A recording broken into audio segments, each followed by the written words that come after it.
Welcome to Mogadishu. Welcome to Mogadishu. Welcome to Mogadishu. Welcome. Mogadishu. Welcome to Mogadishu. Welcome to Mogadishu. Welcome to Mogadishu.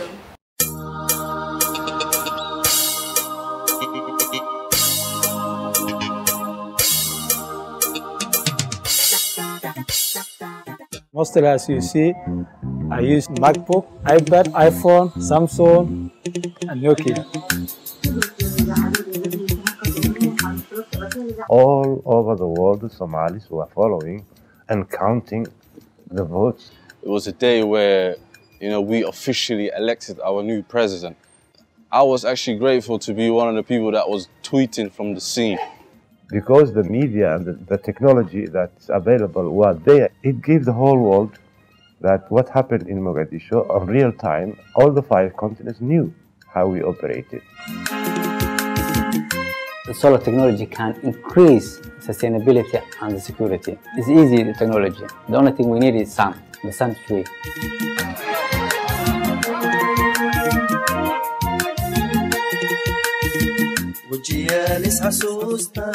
Technology is the best way to create a platform for the youth that do not have a voice here in Somalia. Internet, social media, through websites, forums. We cannot afford any disconnection with our citizens. I must have a Facebook or a Twitter or something like that. Technology made possible also 2 enemies to talk without being face to face, but at the same time they are talking through internet, through chatting.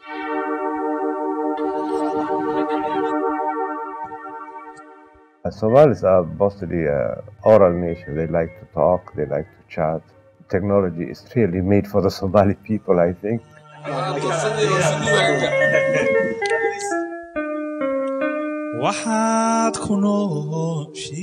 My name is Laurel Patterson. I work at UNDP Somalia, and we're so pleased to be here as part of the Social Good Summit. We've used social media and new technology to get the word out about this event and to connect with the world live from Mogadishu. And in our discussion this afternoon, we'll be talking to our panelists about the role of social media and new technology in the development of Somalia. And the time couldn't be better. A few weeks ago, there was a peaceful transition of power, bringing in a new parliament and a new president. And new technology helped connect the world to that event. One of our panelists is going to be talking about that a little bit later. But there's a renewed energy and optimism in Somalia today, and the summit provides us an incredible opportunity to share and showcase that with the world. And we have an excellent panel of speakers for you today who are innovative thinkers and entrepreneurs. And remember that wherever you are in the world, you can also participate today. You can tweet your questions to our panel at any time at SGS TEDx, and also from the What Took You So Long Foundation. And together with them, we produced the video which you just saw a few moments ago. So thank you again to them. Let me move straight to our first panel, which is going to look at the challenges of rebuilding Mogadishu and the role that technology and sustainable development can play also in connecting Somalis to a global online community. So it is my great pleasure to introduce our first speaker, who is Abdi Ado. He's the Senior Advisor at the Nordic International Support Foundation, and of their many initiatives, they're providing solar power to the streets of Mogadishu. So a warm welcome to Abdi. Thank you very much. My name is Abdi. I don't have to say a lot, but I'll make it very short. The lack of electricity in Somalia is very difficult for people in Somalia to run business. And the lack of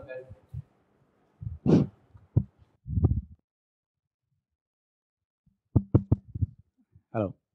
It's okay? Yeah. Okay. The lack of an electricity grid in Somalia have made it difficult for Somalis, especially hospitals. They are running an unreliable electricity, and that makes it difficult for them to provide our people the needed services. And they could really save a lot of lives if they had electricity, but they don't have it. Even the farmers, they had the lack of electricity. They struggle with the production of food. If they had electricity, they could actually produce more food to our people. but we don't have that kind of electricity. And Somalia has a potential sun and wind energy, which has not been exploited yet because of lack of knowledge. Our people doesn't know we have a powerful sun, more than 10 hours every day. That sun could actually provide us the electricity we need, could save lives, thousands of lives, could provide food to avoid the famine, which has come in every 30 or 10 years and over again. And this is Mogadishu nightlife. Oh, sorry. And this is the Mogadishu. This building has only one room has a light, and the daytime we have a lot of sun. That sun could provide those buildings or the city electricity to light up every corner of that building or the street. What we did is, I've been away from Somalia last 20 years. Came back last year to try a pilot project in Makkah al-Mukarramah, which is solar street lights. This is our team, and we are actually doing the implementation of the solar. And this is what we did. And today we have street lights in Mogadishu. The light we have in Mogadishu actually, and street light. The pilot project in Makkah al-Mukarramah provide us security, increase the business activities in Makkah al-Mukarramah. People can go out and have a cup of tea, play football, and without having any fear. And this is the night activity in Makkah al-Mukarramah. And our vision is actually, after we completed this project, people are calling and request us to do more about the street lights in Mogadishu. And our vision is to provide Mogadishu and Somalia reliable energy by using wind and the sun. And the next phase will be several streets in Mogadishu will be lighted up with the sun, solar street lights, hopefully soon.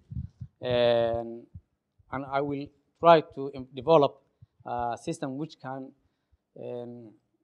provide our hospitals with reliable energy to save our brothers and sisters, mothers who are in need.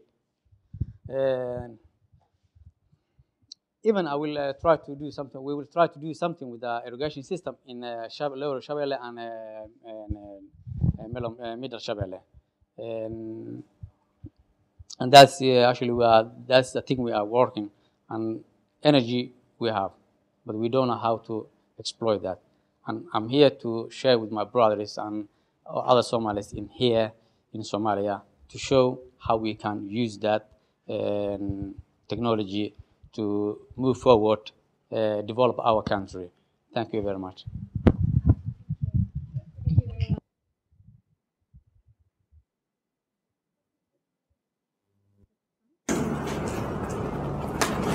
And I'll introduce you as you come up.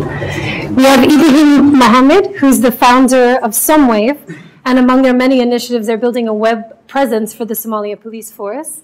We have Jibril Abdullah, who's the director of the Center for Research and Development, and they were responsible for the live streaming of the elections just a few weeks ago. And finally, we're joined by Abdul Karim Ahmed from CMED University. He's the Dean of Computer Science and Technology. Welcome to all of you. Jabil, I wonder if we can start with you, and if you could tell us a little bit about the experience of live streaming the elections and why you think that's valuable. Well, thank you very much.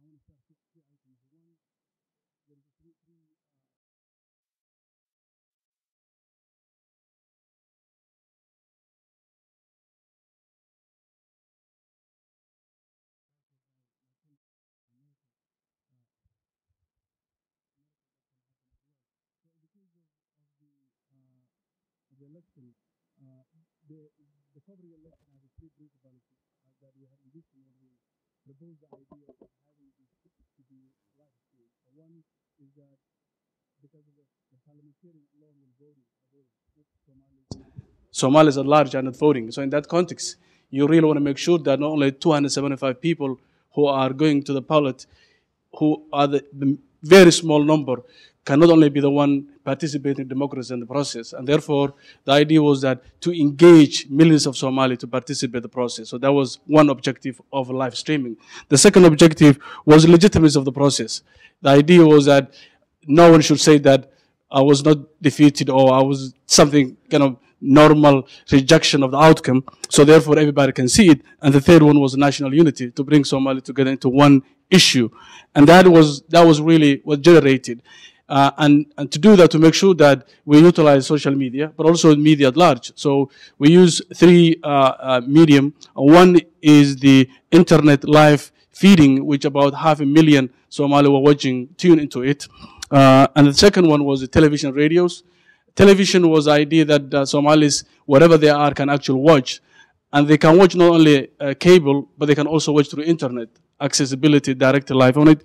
And the third one was an internet-based website, or tweeting on others can discuss the discussion. So these are the three items, and I think the idea was to engage maximum Somalis. And I think the idea of social media and using media was to take democracy Somalis to the village. And because of the maximum media available was used, that the only way you can escape election on the 10th of September was that you have to be somewhere in a remote area, no lights or no telephone. If you are somewhere in Somalia or somewhere in this world, you have been able to have, you have access, and that has generated, Laura, a quite dynamic engagement and participation. And Somalis, wherever they are, has tremendously contributed in terms of emails, the phones, people calling. The participation was enormous. And I think this is what really legitimized the whole process. That people, even though they are not there, they now feel that the president belongs to them because of social media make that possible.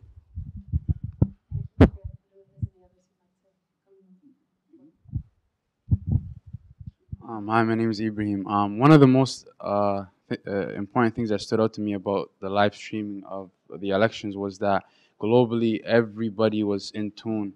Let it be as young as kids in high school, or as old as and the older generations, they all tuned in, either be in radio or either be in social media.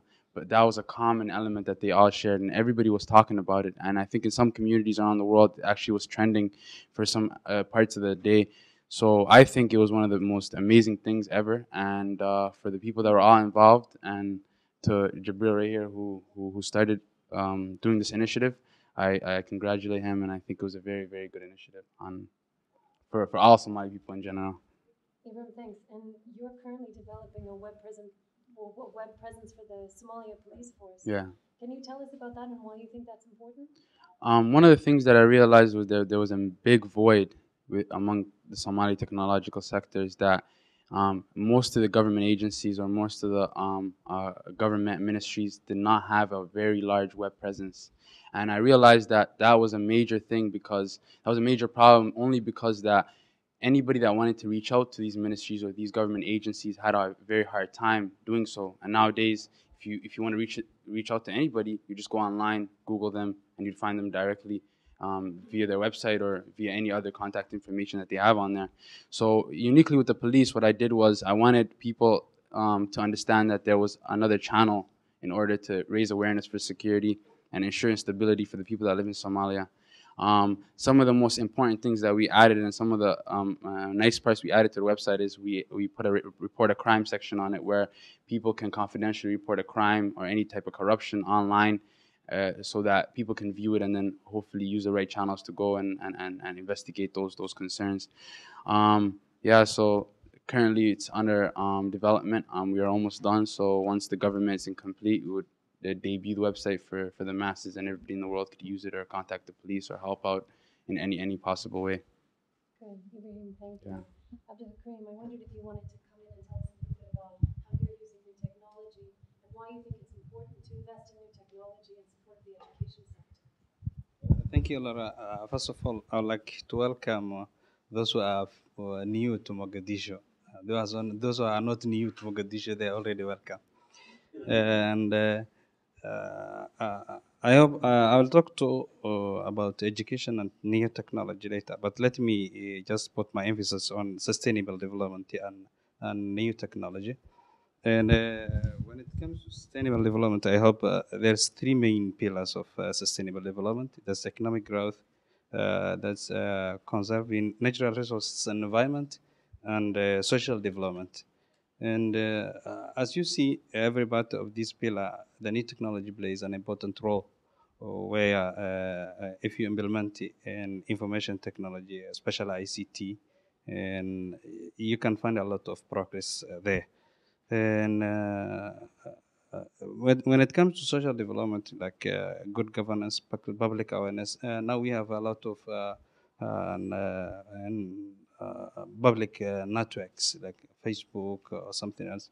Believe me, today is very simple for you to contact with the Somali president through his Facebook. You can post your suggestion, your comments through there. Automatically, that will bring a lot of good governance. It may take your suggestions directly. So the new technology and enable us to reach where we cannot reach. Let me go back to the live stream of the election. Mr. Jibril, I'd like to thank him very much. It was very privileged for us, a lot of Somalis, those who are not able to come there and watch everything directly, including me. I was at home. It was like I was around there. I was seeing everything happening there directly at home. So that's what new technology can bring all about when it comes to sustainable development. And let me go directly to my portion.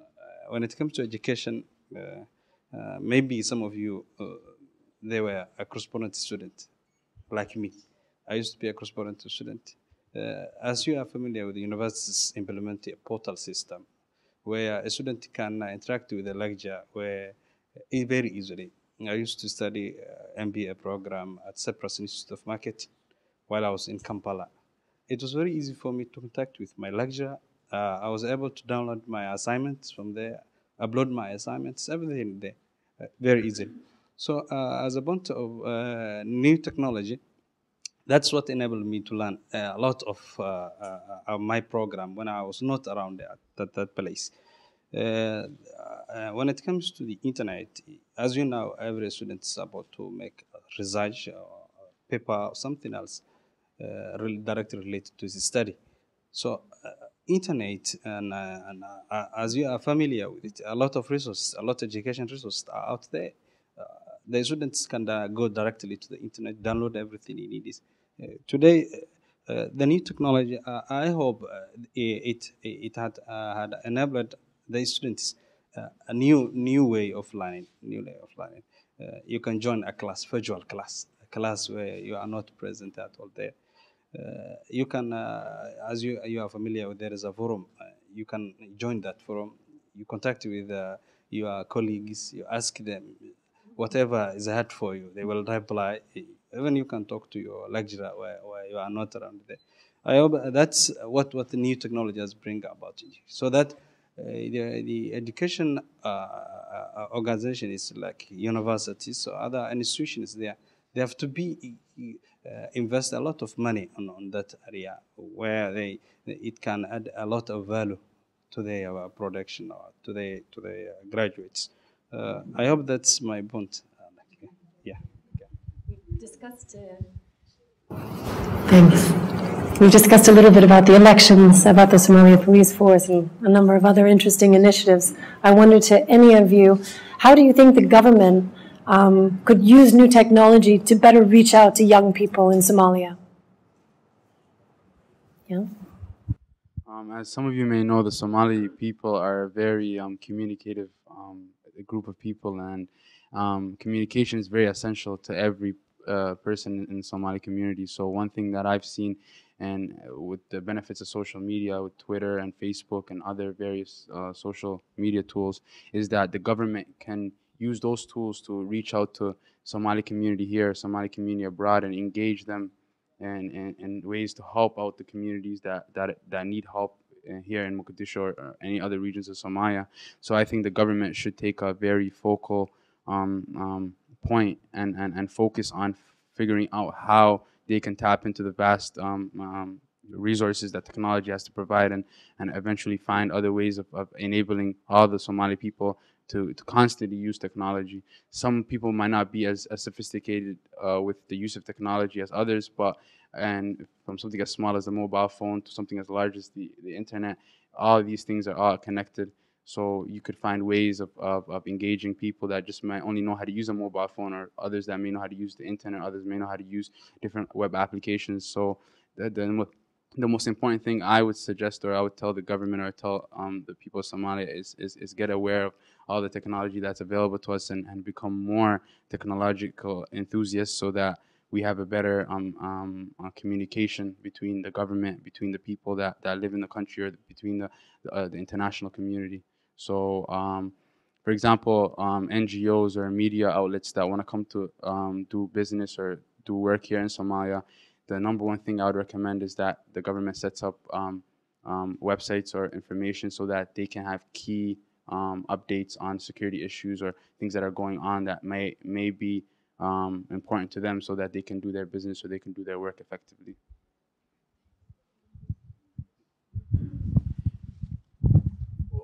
I think I agree with my colleague in terms of government using it, but I think the issue of Somali culture and the social media and internet, as you indicated, is really goes hand to hand. In other words, the Somalis are a very oral society. Communication is very important. When we meet each other, the first greeting is what happened. We just like to hear news. That is why there is no gossip, in the sense that everything you hear is news. It's like we're really yearning for getting messages. And I think as a website and social media can become available, Somalis become tuned to it. That is why when you search the word Somalia, compared to other African countries, Somalia has more search engine than anybody else in terms of the use of Somalis in the media. And I'll give you an example, perhaps to bring some joke here. And that was, I arrived here about 15, 12 years ago, and I arrived at the airport, Balidogle, for the first time 10 years away. And before I left Dubai airport, I recall someone telling me that, you're arriving, Balidogle is kind of crazy place, soldiers, malicious, and your laptop with the Toshiba satellite, make sure that someone might grab it. So I took my laptop, put it in the plastic bag, just making that something useless. Upon arrival at the airport, getting off the aircraft, and then someone sitting brand new in the middle of a tree, using his laptop, a brand new, better than mine, new one. Then so it kind of shocked to me. I mean, it was like you assume people don't have access to the usage of computers. But that is the Somalis in terms of using it. The question now is, can we really utilize it? And I think there is a way to do it. Government need to utilize it. As you know, that there has been a corruption, been accused government. Various reports came up, previous government. This government has an opportunity to actually put every information they have out there. So Somali can see it, judge it, and respect it. That's one. In case of youth, as you indicated, it's very important. Somali youth are also tuned to it. They really, every Somalis have some access to it. I think we have done a report to UN Human Rights Report that we have compiled with UNDP. There is a chapter, the section of it. I think we estimate about 89,000 Somali youth are already social media fans using it, who call themselves Somalis, not Somali Canadian, but Somalis of Somalis, which means these people are either Kenyan refugee camps or inside Somalia. So youth are using it. It's very imperative that this government or other institutions who want to reach out Somali youth, they really have to utilize sending message, engage them, educational sector of it, and doing it. But also even service delivery. Because if you don't have resources, government doesn't have resources. New government is bankrupt. Social media and internet will be a very useful tool where Somalis can get access to it. As a matter of fact, something happened here in Mogadishu, and sometimes I go to the website to read what happened in Bakara market this morning. And that tells me perhaps there are people who are very much connected to the internet and use the internet as a very powerful tool, and Somalis need to do it. But even elders, I have a relative elder who has a speed dialing because she doesn't know the number 1, 2, 3, 4. So they tell them when you call, you press these set of numbers. The one bottom, that is Uncle Abdi, and and therefore she is a very old woman, but she uses a phone, and that tells you how we are extremely mobile as a Somali. Usage that is very important.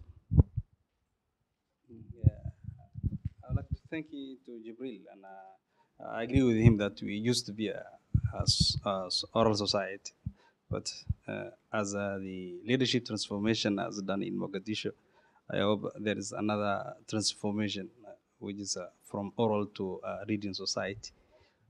And I would like to make my point very clear. For example, when you go to our home, every person in home has a phone. Automatically, they use a GPRS services, which are offered by these companies, telecommunication companies. So you can find there your sister, your brother, they're using internet. They are posting, they are chatting. You see, that's a transformational from oral society to I hope from to a society where reading should be very perfect. Let me go directly to your question, how the government can adopt that new technology and get the advantage of that. I hope everything in governance is supposed to be technologically managed nowadays. Every side of a government, every task of a government is directly related to technology. Let me take an example of security. Here, we don't have much system when it comes to security. But when you go to some other places, every record of such person is already stored in a database. You can find it from there. So I hope the government has there must be a gap when it comes to new technology, and government should implement that gap. And today, I hope we are in the age of technology. So implementing a new technology, it will improve the governance system of I hope of the government. I agree with my colleagues, and the information technologies that actually is what and connects the people. The first time when I came to Mogadishu, I got a phone from my friend, and he tell me I need a money, and I say okay, but I'm in K4, and he say you can use EBC, and I say what is EBC? I didn't know it, and he tell me you don't know EBC? No. What about email? No, I didn't know it. That's a mobile money transfer, which makes easier to transfer money to your relative, friends, and buy even food, or even you can use to the matatus, pay your own ticket. And of course, we need information technology to improve our country. The government should implement it, as said before, the information, the platform we need, infrastructure we need. We should have a system which can make easier for those all 16 districts in Mogadishu and even the country to communicate, to have a record on that information about us, each of us, and that can make actually easier to control for the government or the police to know who Abdi is. They have a record of me, and information is a wonderful tool. We should utilize that. Thanks everyone for that. I think we are coming close to the end of our time for this panel. What I wanted to ask at the end, another question that the world might have out there as far as using new technology for sustainable development in Somalia, is the use of renewable energy. And my question to you, and maybe Abdi, I'll ask the question of you first, is Somalia ready for renewable energy? Yes, Somalia has been ready for a long time. But the thing is, the technology has been very expensive. Thanks to the Chinese, they are actually reducing the price day after day, making it affordable for the people who are in Africa and in Somalia. They can afford to buy the technology they need to utilize. In Somalia, we have more than 10 hours sun. Even we have a wind. We need to. The only thing we need is an affordable panels, a small panel which is 50 or 60 watt can actually provide light to the whole family. 4 or 5 lamps. Students can actually can sit and do homeworks. They can watch TV. They can and they can do whatever they want. Even they can use to charge a mobile phone. We don't need to have a big one. A small one can actually change the life for the families. And as I said before, our hospital is actually struggling with the lack of electricity. The lack of electricity may actually cause a lot of lives. If we have a few panels, that could provide us the energy we need in that hospital. We could produce food. We could produce food by providing an irrigation system to the farmers. So the technology is there, and we have everything we need. So we have to just utilize. I think what I would like to add to that is for us use of sustainable development or renewable energy for us is not a luxury. It's imperative. It's urgent. It's a crisis for us as a Somalis, because environmental degradation that is happening in the country is such that different part of the country are becoming desert. Areas known to be very fertile are now being lost to the sand, and the reason being is that cutting trees to make a charcoal, and that has been a very serious problem. And if Somalis really recover from the current drought and the poverty we have, one area we cannot afford is cutting our trees, and losing it is quite damaging Somali's environment. And therefore, this is a very, very urgent and important. And what really perhaps is assisting Somalis in this context, Somalis are extremely flexible, adaptable, and very pragmatic. 22 years, 25 years, there is no society can still stand of what they've gone through it. Because that level of resilience we Somalis have should be tapped into it. And international community, or those UN agencies, other international agencies who really support renewable energy need to really focus Somalia as a pilot area where actually people can do the job. They are committed. We have enough of, people say that often there's a number of places right now, by the way, where number of factories have been put in Bosaso, Mogadishu might be where gas will be used. But I think it would be very useful to utilize, as my colleague talked about, the sun is a blend of it. And when Somalis come to know it, they are easily adaptable, very flexible, that saves energy, that saves lives, and also contribute to long-term development of Somalia. If we continue the rate we're cutting our trees, the rate we're losing, very fertile land, Somalia might not be around another 50 years to come. So that's why, perhaps to me, it's not only perhaps wish. It has to happen quickly, and technology can be a place to start with. Our friends who are watching us have brought in a question. We just have a couple of Twitter questions. All right. The first question, and feel free anyone to respond. Behind in the super high speed internet technology of using fiber optic cables. What are the impediments and why is that? Some of the sector, like the internet sector, the telecommunication sector in Somalia is far more developed than a lot of African nations, but at the same time, it's still not as developed as some of the more developed countries in the West or in Europe or Asia. And some of those countries are starting to get fiber optics right now, and we still have a long way to go. Even though right now you could find a lot of places in Mogadishu where you'd find very fast internet, believe it or not.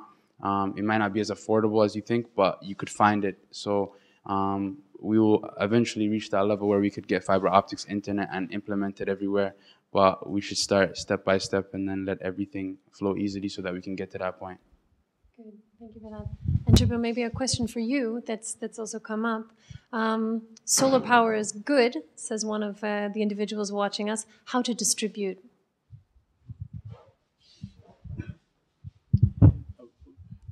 I would like to go back to the previous question as well, just very quickly. One of the challenge is that given all this desire of Somalis to have access to internet, and my colleague demonstrated that we really want to get access to internet, the problem is that there is no global interest in the sense that you have a Somali companies trying their best to meet the needs that Somali need, but there is a lack of multinational companies either to access Somali market or play a role. Just to give you an example, fiber optic is cross Mogadishu, in the middle of this ocean, and people of Mogadishu cannot get access to it. That's in the real world is crime. Whoever responsible, how can I sit here and then we have just a few miles or kilometers from Mogadishu, it goes to another side of the world, but we cannot access to it. There is the other side. The Somalis are committed and ready to move forward in terms of getting fiber optic, but there is challenges of investment, funding, and support. I hope some of the telecommunication I see here and others who provide internet services, these institutions to be supported. This is a multi-million project, a multi-million-dollar project, and the international community particularly play a role in terms of providing. Somalis they can get the funding for it, but accessibility is very important. And now at least we finished this temporary or what we call never-ending transition or permanent transition has come to an end now. We have a government that can be sign an agreement can sign a bilateral agreement here, and they need to be engaged. So therefore, Somalis will be able, universities, colleges, government institutions will be able access a fast internet, and Somalis will become more active than they are right now already. The issue of distribution, I think, two issues. One is education. When you educate public, availability will be easy. Distribution can go at village level, district level, company level. As a matter of fact, it's a business. And we are good. Somalis are good entrepreneurship. They can really make money out of it. They can educate public. It's a question of accessibility. So distribution shouldn't be a problem. Availability is a big problem. And when does availability become? I think I remember that back you have a Swedish company provided a cooking or a cooking machine or whatever, cooking, sunlight cooking. It wasn't really properly packaged. It's just cumbersome to go through process. If you really take the Somali culture and ask Somalis how they would like to cook their food, women, kids, man, whatever, and ask them what is the best cooking machine you wanted and design it, basic culture Somali, it works. But if someone somewhere else design a cooking machine using the sun, and that doesn't really come close to what we have envisioned, it doesn't work, and that project failed, I remember.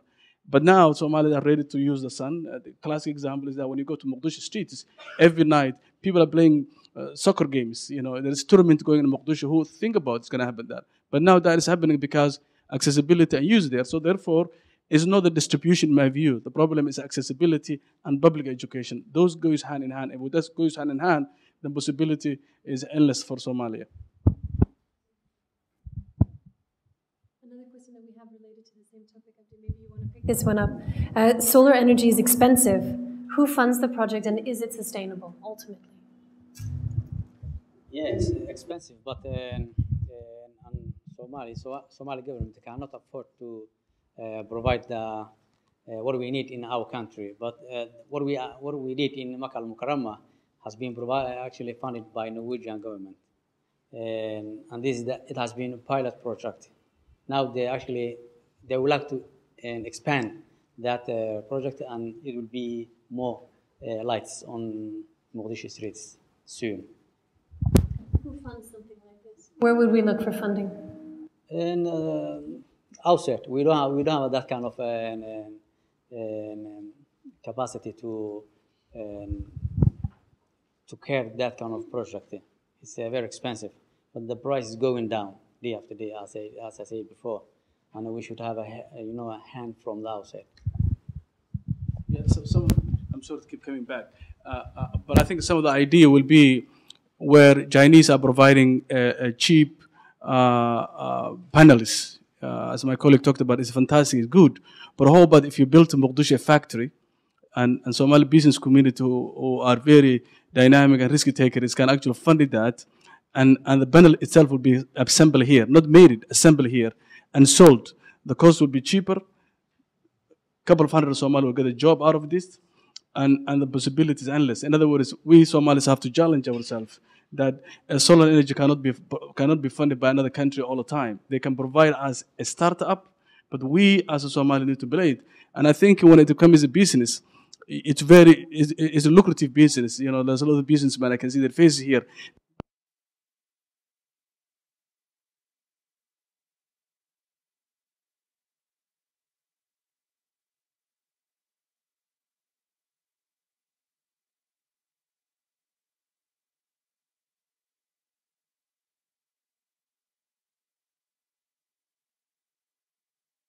countries, other regions, for example. You have a district levels, village levels, where kids need to have access to solar and lighting and education. Universities, some of the university in some part of central region of Somalia, I know it, where they only go to university in the daytime, and the reason being there is no light. Imagine how many kids can go to university. So it's a question of we Somali take responsibility. Internationalists can actually provide as a startup, and I think Norwegian, what they did is a fantastic, commendable, but is it possible Norwegians cannot go and fund the entire Somalia? It's just impossible. We Somalis to do it in a very creative way, where a business community can maybe go to a joint venture with the Norwegian company producing it, and then that produces a lot of, it will take longer rather than relying on outsiders all the time. Yeah. And I agree with my colleague, Jibril, and I would like to add something. Now we have an idea, and we can't, wait and get fund from outside. What we did, what we actually implemented now is we talk to the business community in Somalia, explain the idea.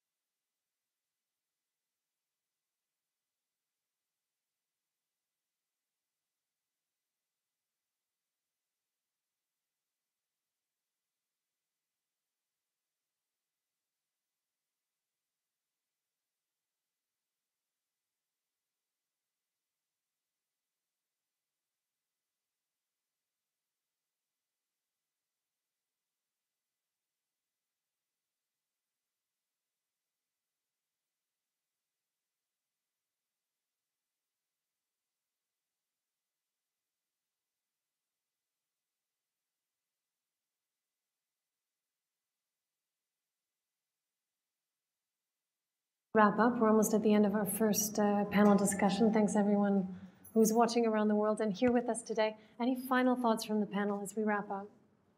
Just one more thing to elaborate on what Jibril said, and that's partnerships are essential in order for things to succeed. Let it be domestic partnerships or investing in foreign partnerships. And once those partnerships are in place, I think a lot of investment will come to Somalia and a lot of development will come. And the world has an opportunity here, and we as Somali people have an opportunity because we can start fresh. We can start and changing the mistakes that the world has made, or trying renewable energy from the beginning instead of trying to adapt it later on. We have a lot of opportunity, and we have to take our intellects, or the knowledgeable people, or all the individuals of the community to work hand in hand in order to figure out all these things, and everybody can do their part. And this also to the people in the diaspora that are Somali, or to the international community, or anybody that's interested in helping out. There's opportunities here, and there's a lot of things that can be done. So everybody should just be free thinking and entrepreneur, I guess, and let that spirit come out, and hopefully we'll have a ever-changing and everlasting experience here for the next few decades in Somalia.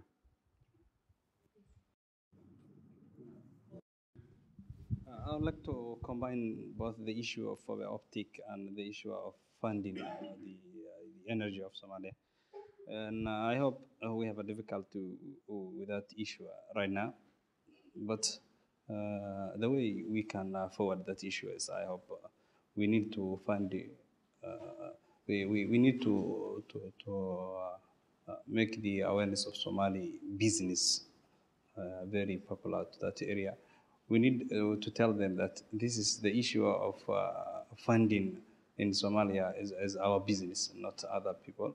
I hope they are just waiting some other people come and fund it. But that's not the business. At least I know that we cannot avoid that much cost.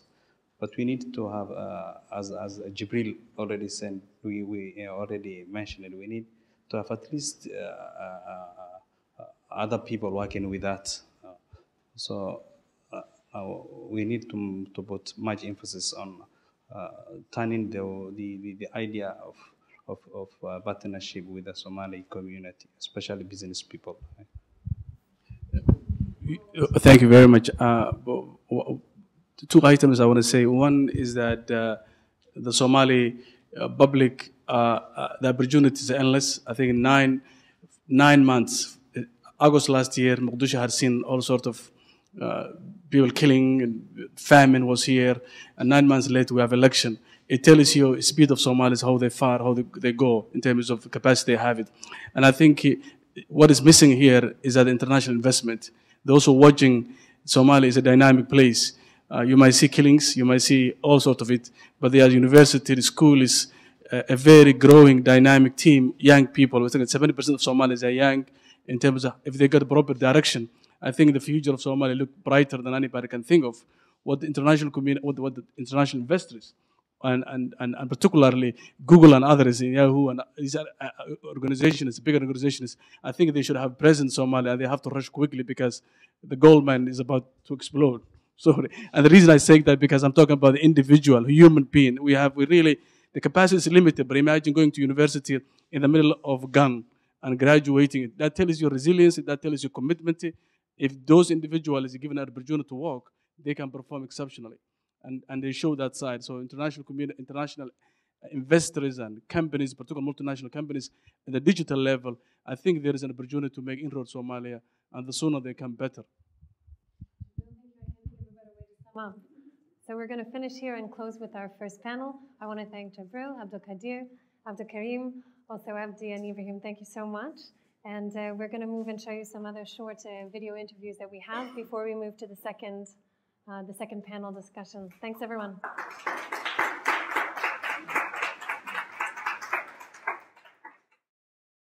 Internet, I believe, is a part of the life. Mostly, I use SKB to communicate most of our clients. Well, new media helps me because it gives me a lot of voice. It gives me a presence, and it also gives me the tools to share. Sometimes you see something you're interested. You have the camera, your phone, you can take the photos. So all that thing is the part of the technology we use now. Internet is available on mobile phones now, so a lot of the times you'll find youth on Google, on Facebook, downloading music and watching videos on their mobiles. Safety is the biggest issue in Somalia. Basically, people carrying money around or jewelry or anything that's expensive, that's a risk. So there's the money transfer systems. Like right now, we can transmit money or we can send money to people through our phones. You don't think, how we use the technology, like how we need the food, because with all the, this technology, you cannot improve your life. It gives you an entrepreneurial type of skill. So the internet is changing the world.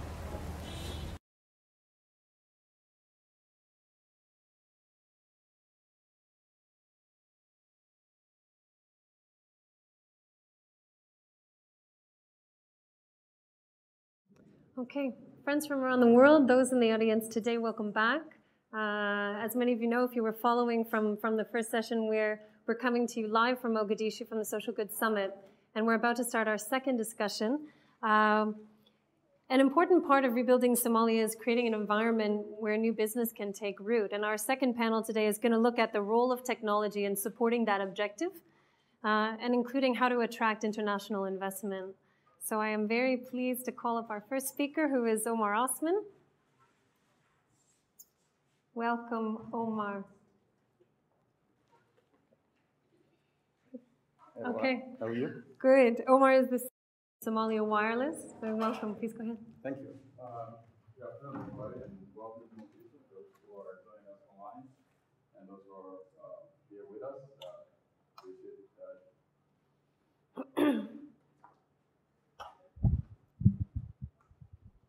All right.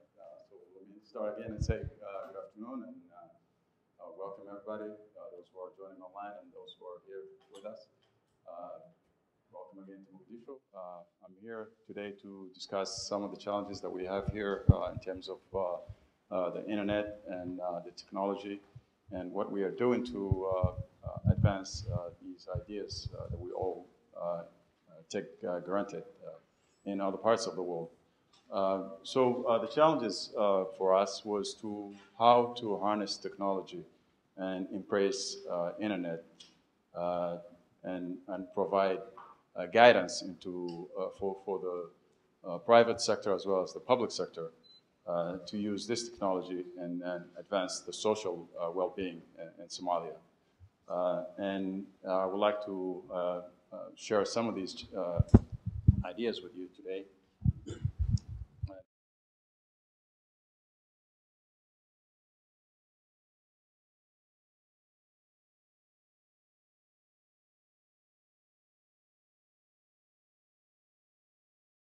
We don't have fiber optic cable in Somalia, so everybody is relying upon VSAT technology, which is extremely expensive to get connected to the wider world. And the other challenge, the other idea we had was to promote use of open source technologies to alleviate some of the costs associated with license fees and what have you with other softwares. We've also had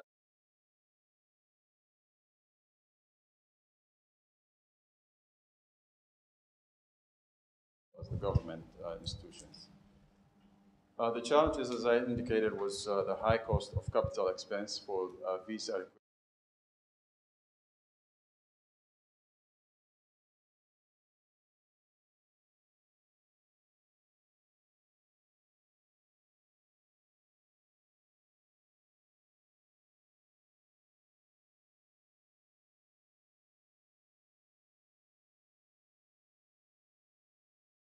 Headache for anybody who wants to be connected as soon as possible. There's also reliance on technical team from abroad, so there is lack of talented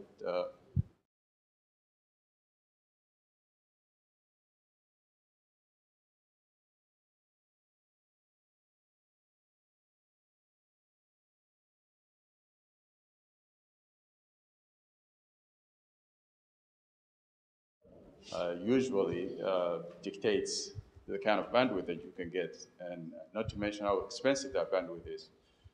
There's also an ongoing technical cost support for support team. So if you have any problem with your internet, you'll have to get online or on the phone, not online, of course, because you have a problem with your internet, but you'll get on the phone and call somebody on the other end of the world to help you with your problem. So that's really expensive to be to make calls from Mogadishu. So how do we face and address these challenges? How do we make it happen? We at Somali Wireless invested heavily into an infrastructure to alleviate some of these requirements. So there would be no need for anybody who's interested in getting internet to acquire a visa. So we did that work for them. We've acquired heavy investment to set up the infrastructure. We've also gone wireless. So what we did was install hotspots throughout the city so that it would be much easier for anybody to get online with CPEs, small devices that we can put at the customer sites, which will make it easier for them. And I'm happy to inform everybody today here, some of the panels or some of the participants here are using services that we've provided for them, including universities and government institutions.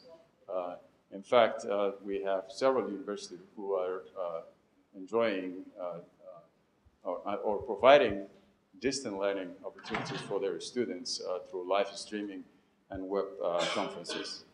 The other thing we've done was to harness or train local talents, because Somalis, like my colleagues have mentioned, are very talented, very resilient, very quick learners, very adept to new technologies, and we've galvanized that talent pool and trained so many of them and provided them with the kind of training that they need to support local clients here. So I'm happy to share that with you today. We've also encouraged the use of open source like Linux and OpenOffice to organizations who are in need of using these technologies on a day-to-day basis, which enabled them to alleviate license fees and any other expenses that they may need to acquire these softwares. So we're working hand in hand with governments and private sector and training them with these open source softwares. And finally, I would like to share with you that we've also provided customized software solutions for private sector institutions such as restaurants and hotels and NGOs. We're working hand in hand with government institutions to provide customized solutions for their needs. And with that, I would say that we are capitalizing on technology to help Mogadishu leapfrog into the internet and technology. And that's my talk. Thank you very much.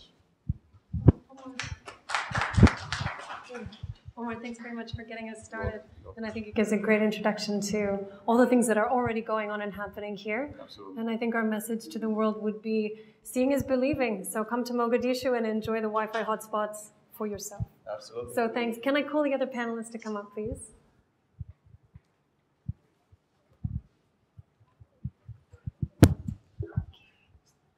We are joined in this panel by Liban Iqbal, who's the CEO of First Somali Bank, by Ahmed Jama, who's the owner of Village Restaurants,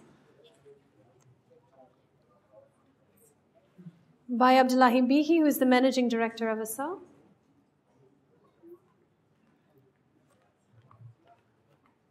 and Abdul Rashid Ali Anashi from Hormuz.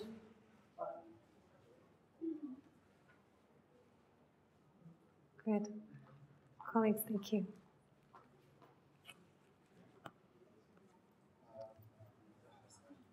Omar, to get the discussion, Omar, we lost. Omar, we need you. Oh, sorry.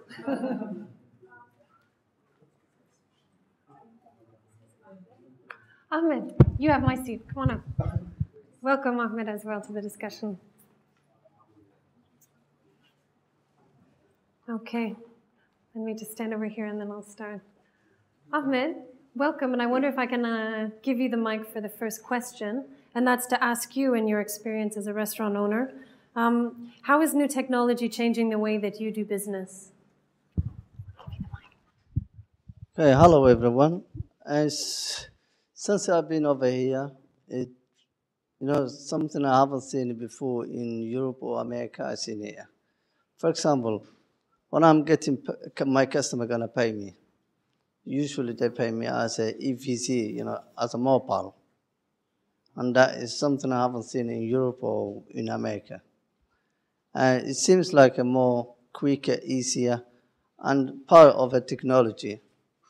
And the second thing is, like, in Mogadishu, a lot of people tell me, it's not, you can't make any bookings in hotels or restaurants.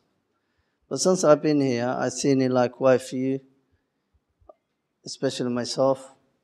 The internet is very slowly because a part of a lot of people, or companies, they not really, they trust it in the name of Somalia or the situation. But I've seen a lot of bookings myself and reservations into my emails, into my restaurant websites. And that looks like the situation of Somalia lasted 22 years is not the way it looks like, the way the people is thinking, but it's getting better. It's not a lot, but it's getting slowly. And I'm quite comfortable as a small business, as restaurants and hotels. Thank you. And the same question, how are you using the technology?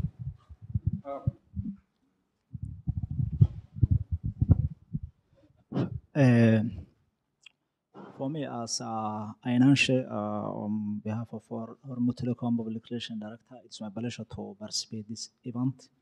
And as my colleague Ahmed said, the network the telecom service companies that operating in South Central Somalia, for example, as Remote Telecom, we do here technology of mobile phone technology, and we provide, for example, EPC, and so many added value services that can enhance Somali community life, for example. In terms of business, without communication, remittance cannot work properly, and also without a mobile phone cannot connect the Somali community to the outside world. And for the last 20 years, we have been working here in Somalia. We started analog system area, and now we are serving with our client to the digital system, since we are providing 3G, and clients can access their internet for their mobiles, and they easily can shop when they have an EPC.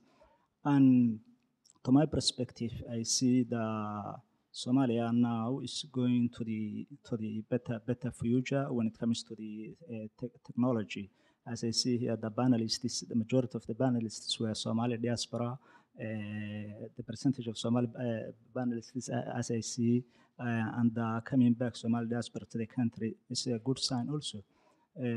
So I hope now for Mogadishu and Somalia as a whole, it is a time that technology changing to the better future. That's what can I say. My name is Liban Igal from First Somali Bank.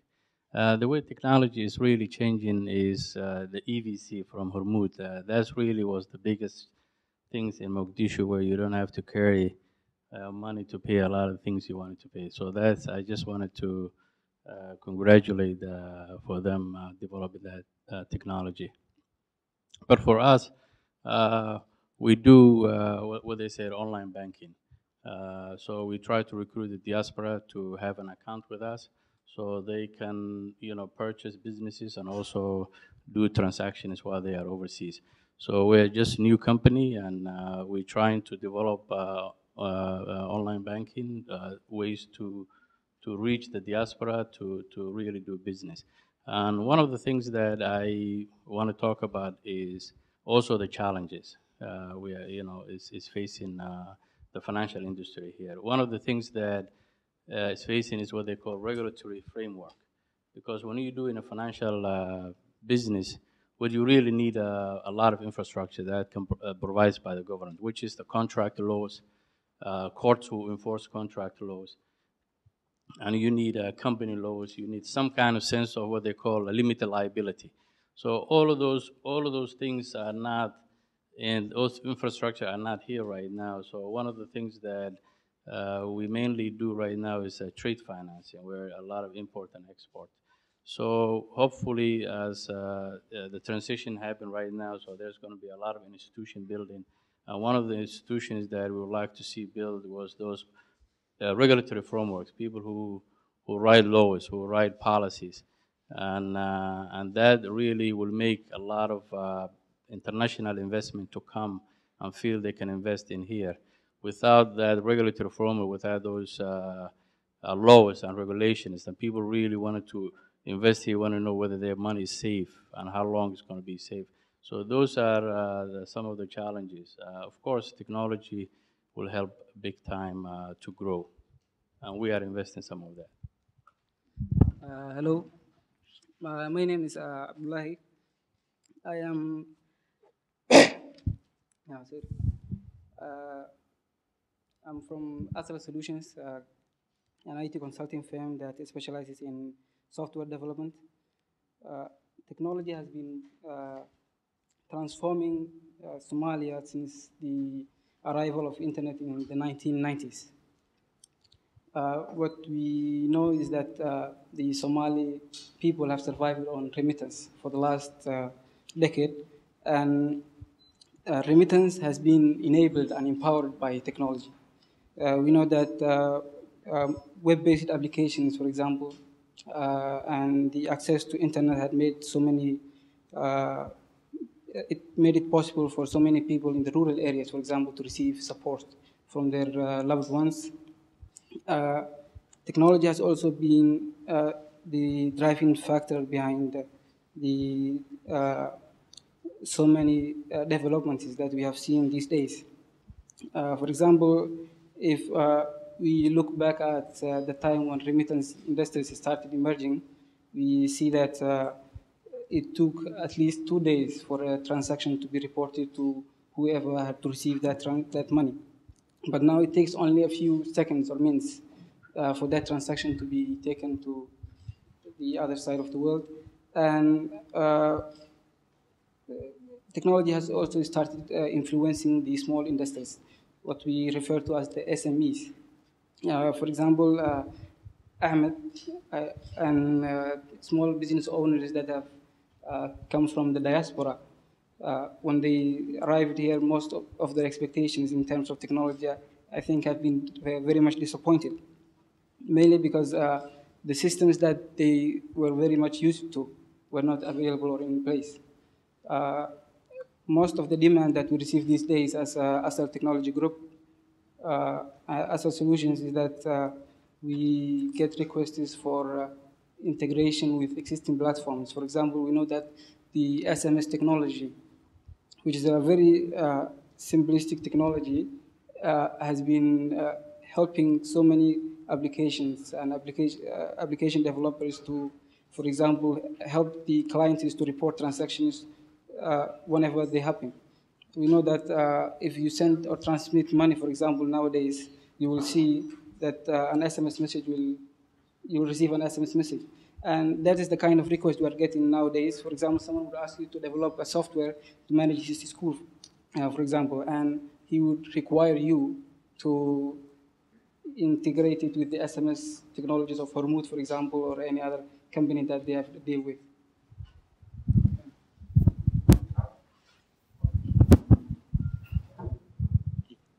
Yes.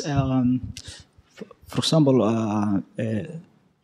we can imagine for the last 2 decades, the country doesn't have a strong central government. So, and there was no rule of law, there was a civil war, anarchy, and the situation was very deteriorating for the last 2 decades. If there is no technology, for example, there is no communication companies, there is no media, radio, something like that.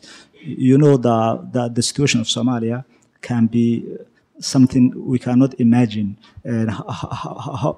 how it can be. So I can say that technology survived the situation of Somalia and helped it from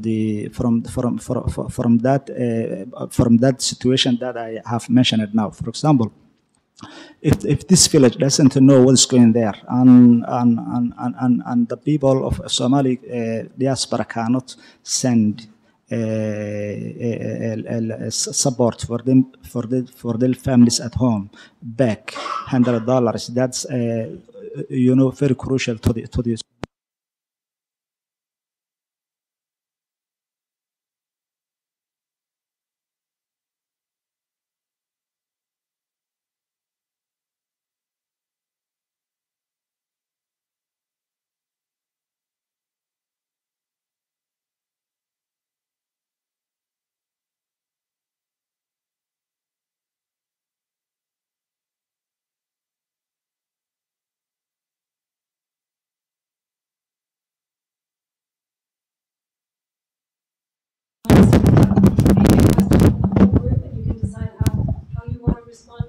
What new technologies do you think we're going to see coming out of Somalia in the next 5 years? I'll take that one. I think the most popular technology that we use right now in Somalia is the mobile banking, which is what we call EVC, was developed by my. But there's a difference between MNT and DAC. Yeah. The EV. Yeah. It used to be half of the other parts of Somalia, and now it's using MNT. But we have here this another service that we objects or customers. Right, right. So I think that's where we're headed in the next few years. One area that we are working right now with in the banking sector is to provide much more user-friendly and much more apps which can be used by, not only by the Somalis in Somalia, but also by the Somalis outside of Somalia. So we've developed an application called Camel Cash with a local bank here, and FSB, and that bank will be rolling out that application in any time within the next few months. Can you tell us about Camel Cash? How does it work? Who uses it? Basically, Camel Cash is an application that works just like an EVC, so you can send money and receive money not only from within Somalia, but also from overseas. And this is another way of remittance or sending money from UK or from the US. And instantly, anybody with access to the internet, because we are also utilizing the internet, the wireless internet that we've already provided within Mogadishu. So anybody with wireless access can have this app installed on their mobile system and be able to send and receive money throughout the world.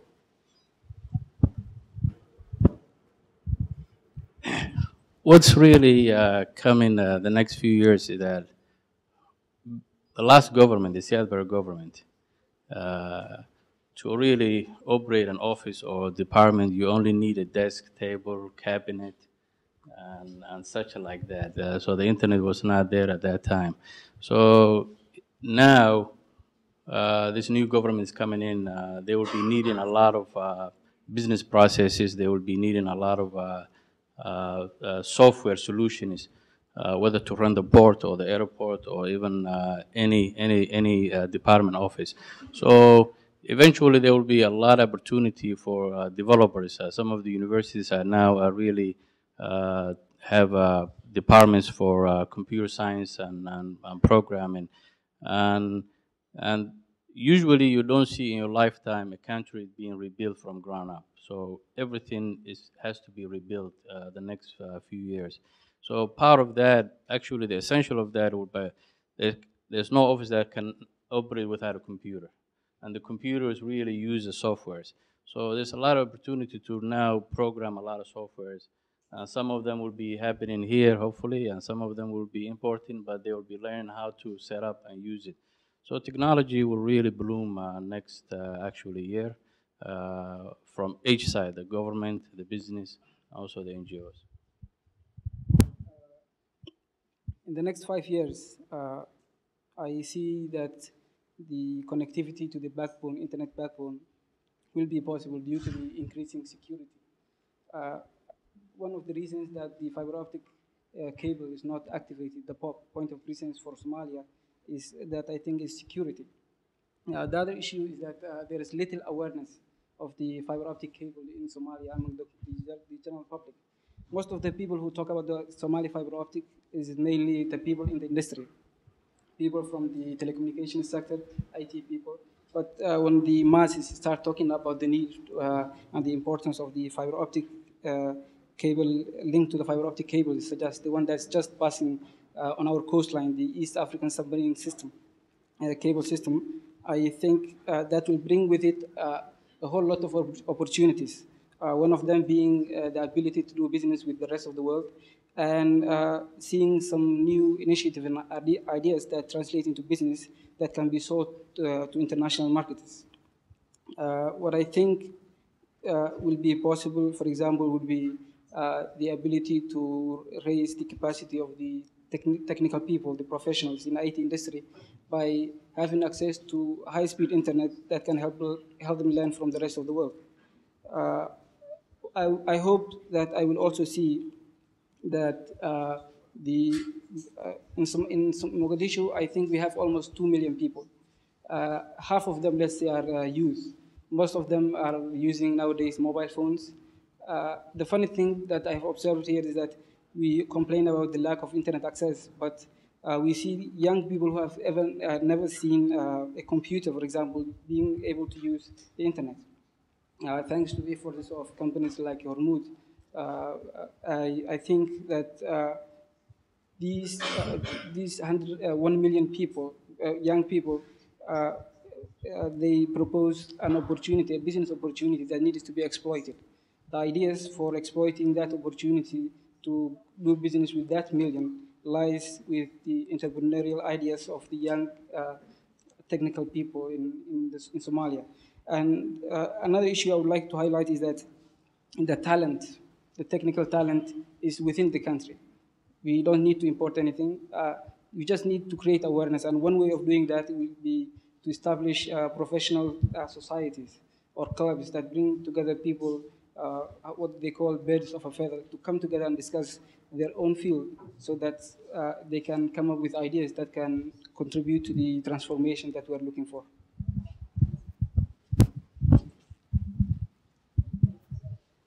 As we can understand, the technology is a fast changing thing. So the involved business, the involved companies who use the technology, they are compulsory to change with that, with it. So I can say, for example, there is a challenge. The challenge is when it comes to the an investment, when you want to expand your technology, what you need is a banking. Banks which can guarantee the business negotiations that you are doing with your partners, and there is no central bank. And the problem is, and the second challenge is outsourcing. What you need is a know-how, technical know-how, and the lack of stability. There is no you cannot get easily the technical know-how that you want. But what I can say is, Somalia, if Somalia gets stability and this transformation that happened peacefully go ahead, I hope the technology will be flourish, and the Somali life and the community as such can improve. That's what can I say? I have a question that's come in on Twitter, which is especially for you. And the question comes from the British ambassador to Somalia, Mr. Matt Ball. Thanks for your interest and for tuning in today. Ahmed, for you as a successful entrepreneur, where do you want to be in 5 years' time? Well, 5 years' time? Thanks for my ambassador and from British. I've been spending quite a long time in Britain. I train. I've been living quarter of my life. And next to 5 years, this is what I wanted to stay over here. This is what I wanted to pay back here. And since I've been here, a lot of people has been follow my step. And basically, and I can't do a lot, but even I've been encouraging some few peoples, and I'm going to stay here to encourage.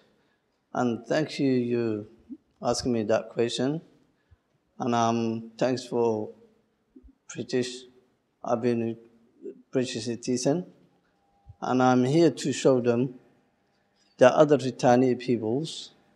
I hope they're going to do the same things I've done. And I hope they're going to, rebuilding these countries. It will be enough, all of us, and everyone of British or everyone in the world. This is in new countries needs a hand. So everyone in a technology-wise, business-wise, and encouragement, training, and returning for jobs, creations, we need all of that, and they need it. And I want to be part of it. I train some few peoples Now I pay, and people work with me. It's about over 100 people. I have 3 restaurants. Some of them, God bless them, they've gone away, and accident happened. And I'm not running away. I'm gonna stay here and still rebuild it and still encourage. And the technology next 5 years, the way I can see in the Somalian people, Somalian citizen, they gonna do a lot better than they are now. The telecommunication, they better a lot of countries, and the global world, the internet will be changed soon. It's a little bit slowly. As a small business, now I'm going for the banking transactions. I show them a lot of my suppliers, the farmers, and the fruit and veggies, and the fishermen. I pay the bills as well by the direction of the bank, and that is a Liban. And now I'm hoping he's going to bring this in a camel cash. So even I can get them money transactions from Europe and Americas. I'm into my communities. I'm a well-known person, wherever they are, and I'm here to help them. If anyone is going to give me a hand, it's a welcome to the Mogadishu. And thank you also for the question. We're moving towards the end of the session, and we've discussed a number of things. And I wonder if there's any concluding thoughts or comments from any of you, particularly on the importance of international investment in the business sector and the use of new technology and possibly opening up some of those spaces. Are there any concluding thoughts or remarks or ideas on how we can accomplish that for Somalia?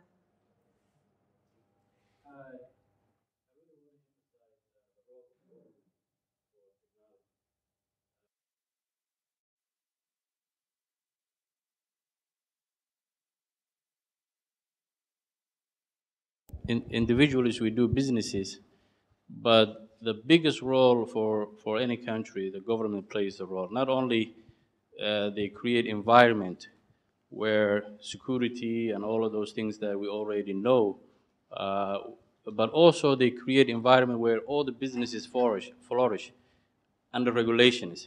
One of the things that I really want to emphasize is there's going to be a lot of laws that this parliament is going to pass. There's a lot of policy that new administration will come.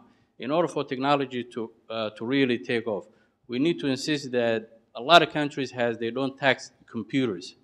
If any computer comes to a country, a lot of the countries where they really emphasize technology, they do not tax. Whether it's come from the airport or the port, they do not really tax products that will help technology. So we just have to really emphasize or really fight for the laws that's coming in, which will hinder technology. You know, so one of the most important things I just wanted to conclude is that these things will never work if there's no government who really believes it's a priority. So now we are really fortunate to start it from zero, from scratch. There's no laws for technology. Now we're using these airways which are owned by the government, so there will be regulations that will come how to use the airways. So if the government puts up stocks and put up so much money just for you to get internet, then you will not get internet, you know, or a phone. So a lot of the things that is going to happen in the next few years, actually, you have to be aware of it, is now we have a permanent government, and one of the things that they will be able to do is that bring a lot of policies and rules and regulations. And we have to be very careful. Those are friendly to the businesses? Are they friendly to the technology or the internet, or they are not? Because now as a lot of panels say, that we are very ahead of when it comes to cell phones for other African countries, because there was a study that was taken in Hargeisa about a year ago, which 78% of the people who live Hargeisa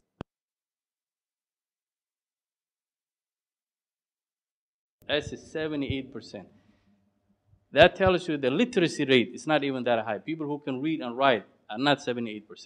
That tells you that a lot of people are very keen on learning technology.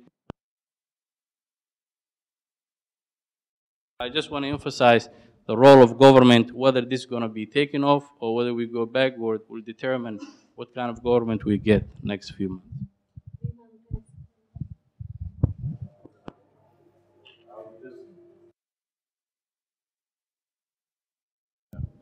I'd just like to second my colleague's idea that government support is imperative to cultivate and to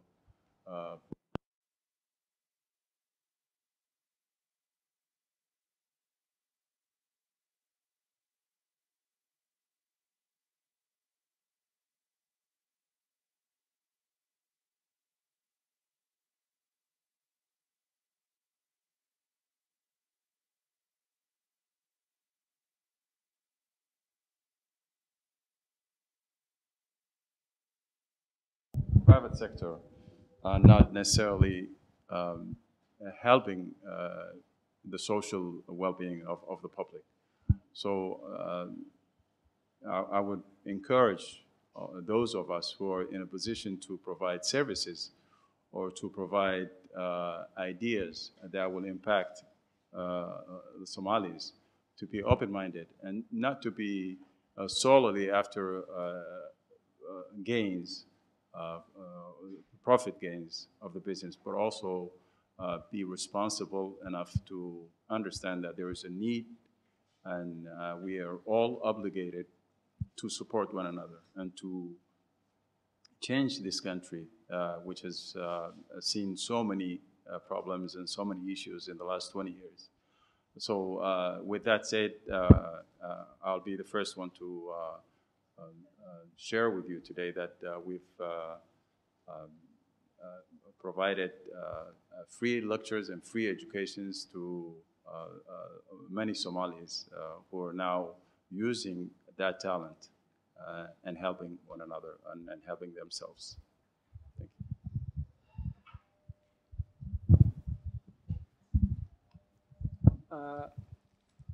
I hope that, as a concluding remark, of course, I hope that the new government will put science and technology at the center of its strategies.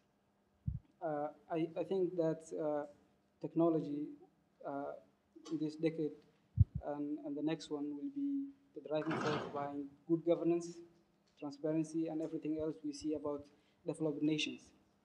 A good example was the video streaming of the elections. I always thought and felt that elections were rigged or they were not right. They were not, how do I put it, fair. But watching the event live, it gave me confidence in whatever I saw about the government. And I think I'm not the only person who's feeling that. The whole people are feeling that as we tally the votes. That's one thing I would like to emphasize. And the most important area that they should focus on, in my opinion, is investing in the universities. The universities, now we have almost 30 universities. I don't know how they came about to be, but we have 30. Around 10 of them are what I know most about. I work with universities sometimes. And the IT and computer science departments and engineering departments are not actually up to bar with the rest of the work. An enabling factor, of course, would be the access to high-speed internet. And that is one area that a government agency or institution can do something about, because it involves more than finance. As my friend Gal puts it, there are so many regulatory frameworks that we have to take care of. So that's one thing. And providing access to high-speed internet will not only affect the level of education, but also in the banking sector. Now we see that most hawala or remittance companies are graduating from hawalas and money transfer companies into banks. And that comes at the right time, especially when the government is gaining strength and legitimacy. And there will be some regulatory issues that you have to take care of. That is all I'd like to say. Thank you. I agree with my colleagues that the role of government is very important in terms of regulations, in terms of policies that carrying the technology and the businesses in general. You know, without regulations, business cannot survive, and without the private sector have done what this capacity is, but what is missing is the government roles. When the government have come these strategies toward the technology in terms of regulations and policies that encourage the technology and the companies involved in that, I think it can be a good step.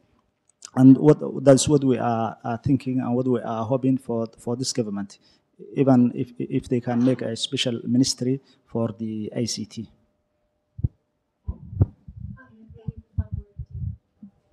Yeah, please. And one thing is we forgot about it.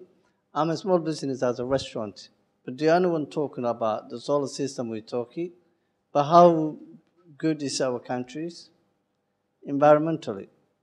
Because we burn trees, we need to, talk about that.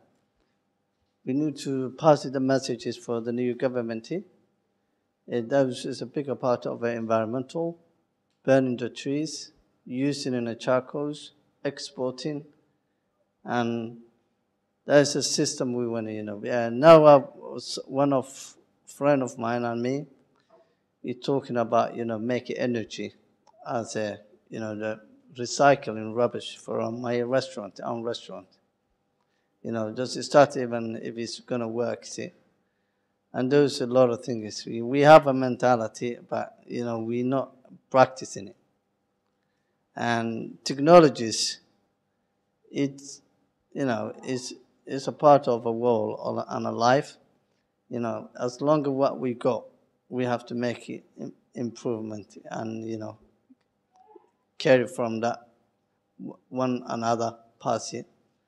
And the way I can see, since I've been here for the last 3 years, and, it's a lot of things is changing here. And that's what makes me standing, don't give up. And I don't want anyone pay me, but, to say me, oh, you've been there. But I started one thing, and I want to see until, the reason I come here to change something. So that's when I sit down and relax and laugh. Yeah? And thank you to guys bringing me all this show. And anyone to listen to us, thank you for watching us, and God bless.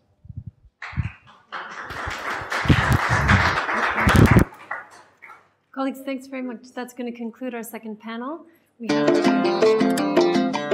can't even say that people here are desensitized, especially youth, because for the last 2 decades, the only environment that they've been in is war and conflict. Because we were in civil war for the last 25 years, so we'll start where it is, the technology, where it stands right now. I think technology can help people, especially youth, reintegrate and fit into this new chapter of recovery and peace building that Mogadishu is entering right now. The city should get enough energy, electricity, cheap electricity. We pay 1 kilowatt, we pay $1.25. While Kenya, 1 kilowatt is 35 cents. In London, maybe it's less than 7 cents. Solar lights is one of the latest technologies, so we put solar lights in our streets. This will change the life of the many people, not only 1 or 2 persons.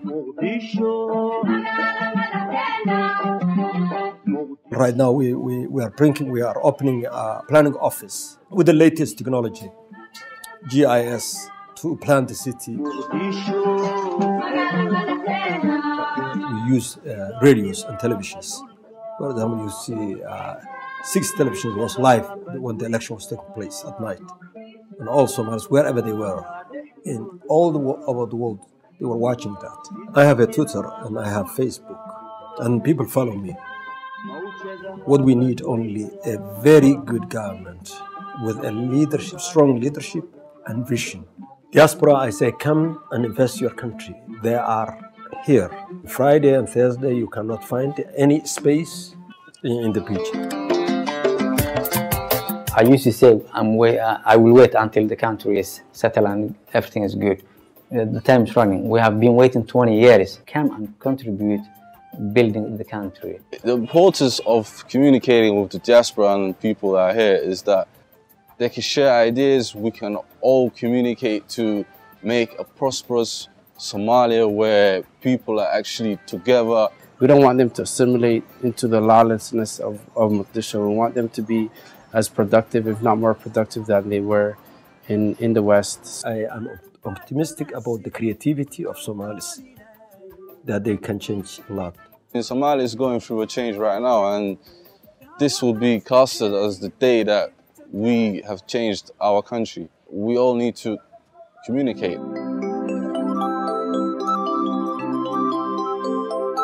We want to create a factory, camel milk factory, so it can keep fresh. I love very much to drink camel milk. Welcome.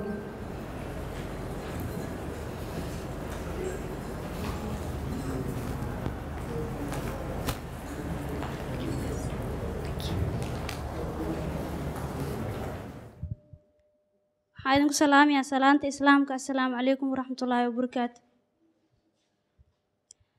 waa magacaygu waa Aamina Cali Cadaawo waxaan rabaa inaan ka soo jeediyo halkan xooga tix yar oo micnaha ku saabsan baahida nabadda aan u qabno damane badan baan dadkayga diriir aan dhammaan dacalka hayno dad iyo dunyaba ay ku dabar go'een isku duubniyo ma rabnaa daryeel wacan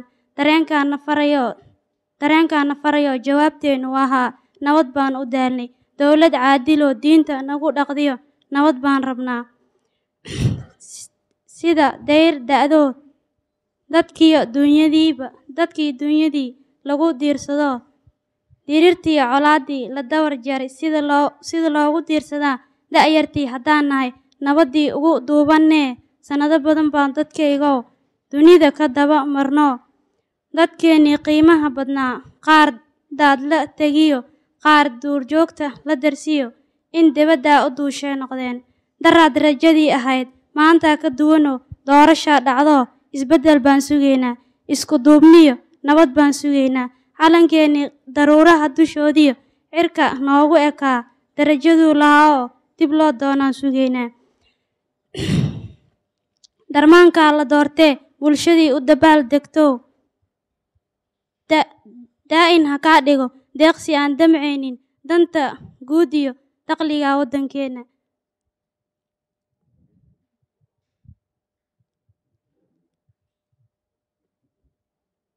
daruufo adag baa jiree dadaal baan kaa rabnaa dadkiiyo dalkiiba adigay ku sugayaan waa mahadsantihiin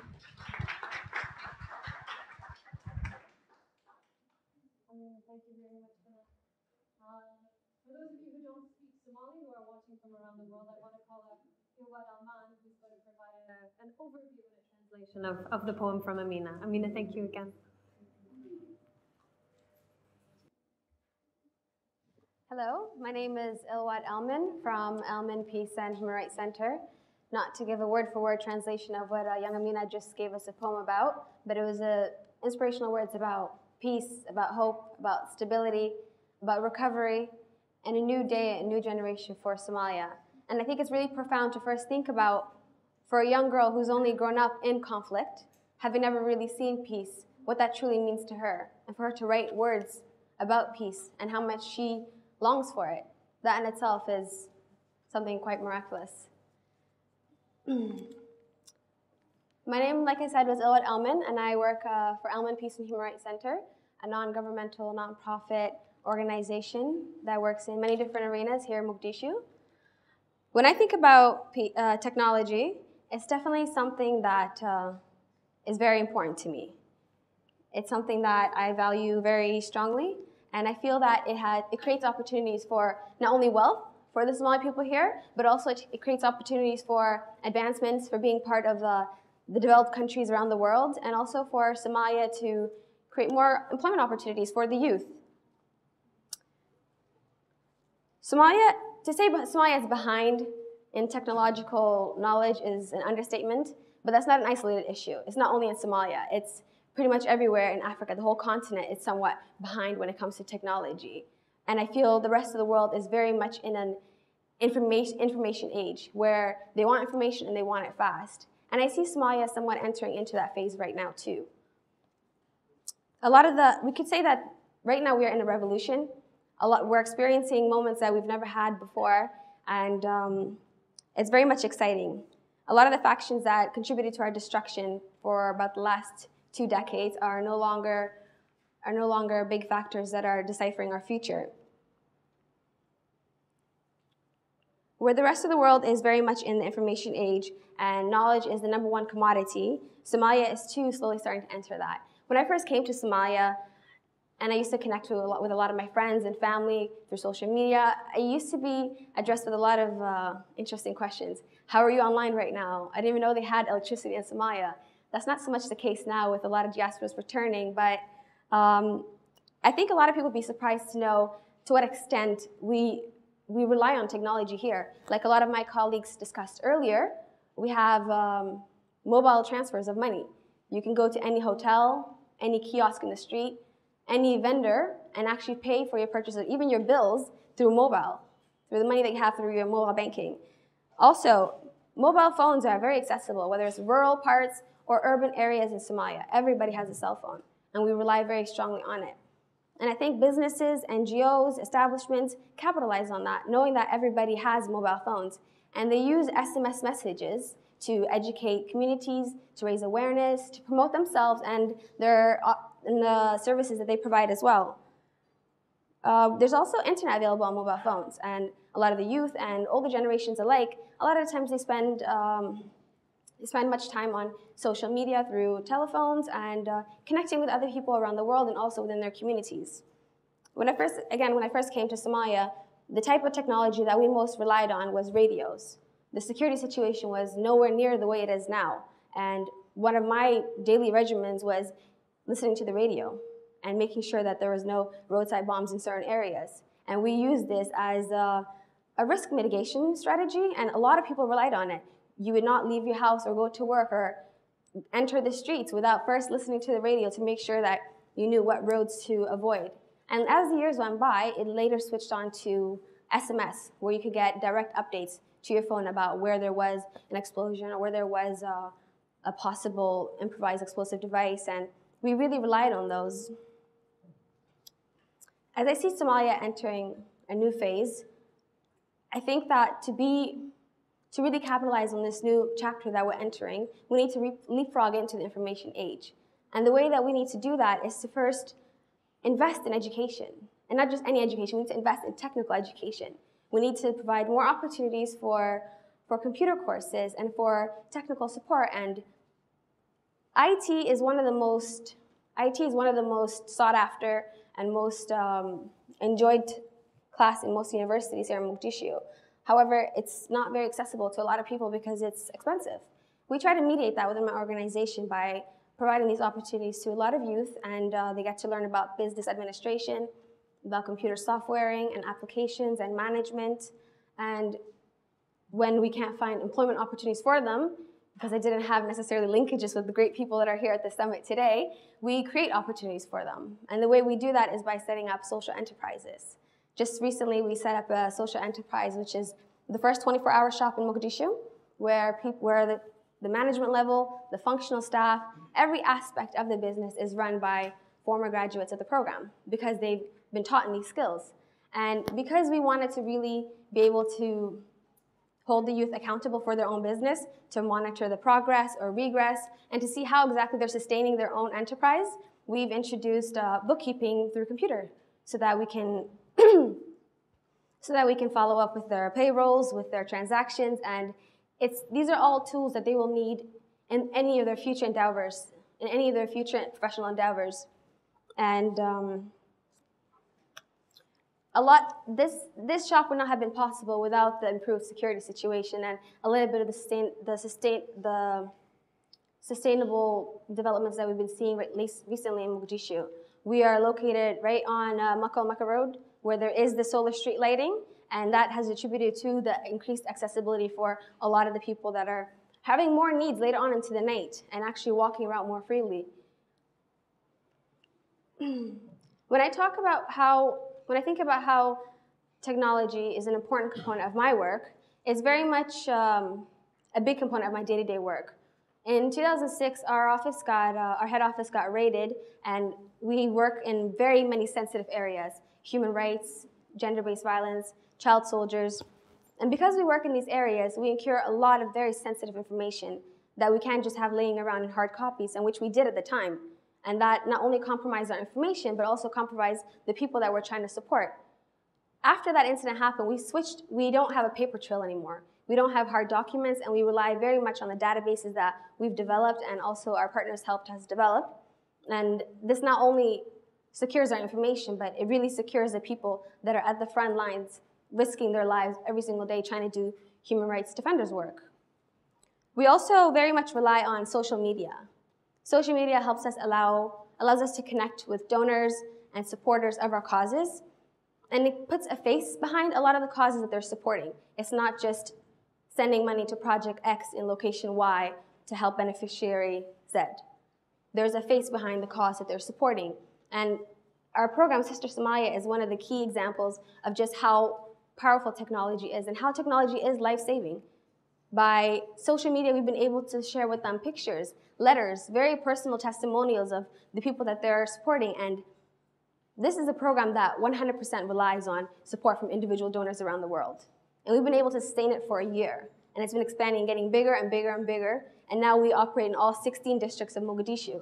And that is basically because we have a really strong bond with our donors. And because they can actually monitor the progress of the cause that they're supporting, it really gives them a really relatable position and want to keep funding this program because there is tangible results.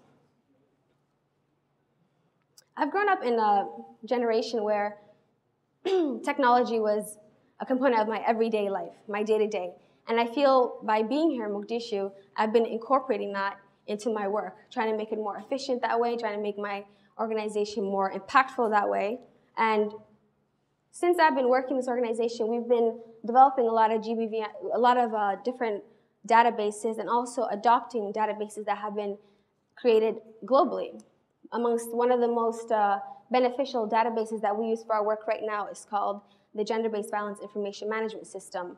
And it sounds like a mouthful and it looks like a mouthful when you look at the system, but it is very simple. And any person that works for an organization that has even the most basic of computer literacy can use this document.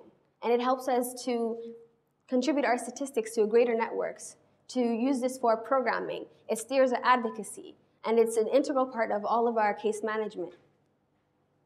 When I think about technology, it's not only just about how it supports us in social networking or how it allows us to connect with different communities around the world.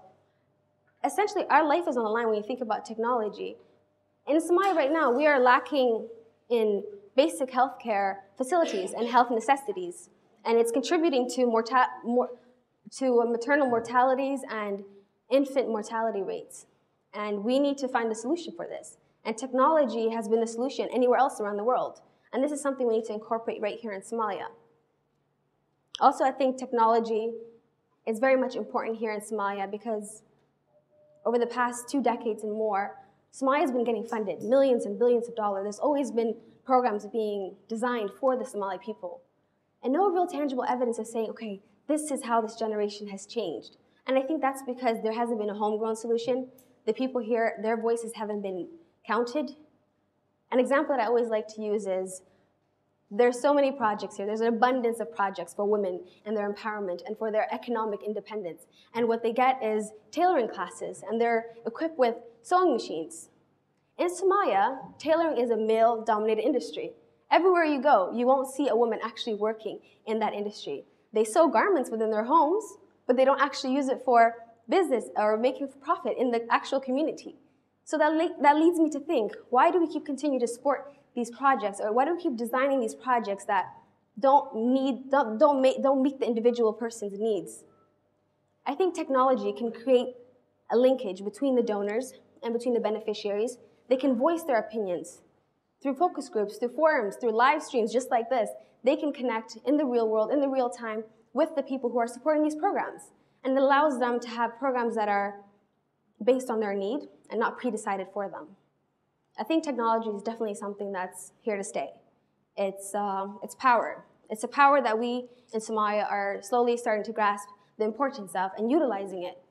It's very much a part of my everyday life here in Mogadishu, and things have increased very well by using technology here. And I feel by continuing to use technology, you can reach more people. You can reach them faster.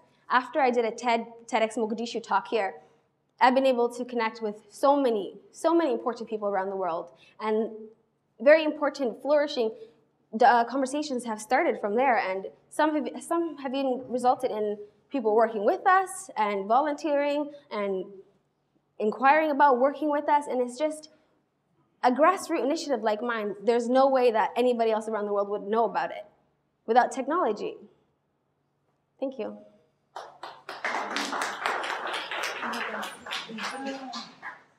Thanks very much, everyone. Could I ask now also our other panelists to come up to the front? We have Hassan, Abdallah, and also Diko. Welcome, everyone. Well, I think that was a great introduction to get our discussion moving. Okay, good. So let me hand it over to the three of you. How are you using social media and new technology to provide a better future for yourself and for your country?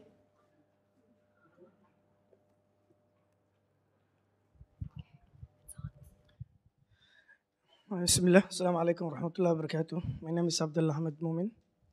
I'm a journalist based in Mogadishu. I work for Radio Risala and Rahan Reb Radio Online. I'm also a member of the National Union of Somali Journalists.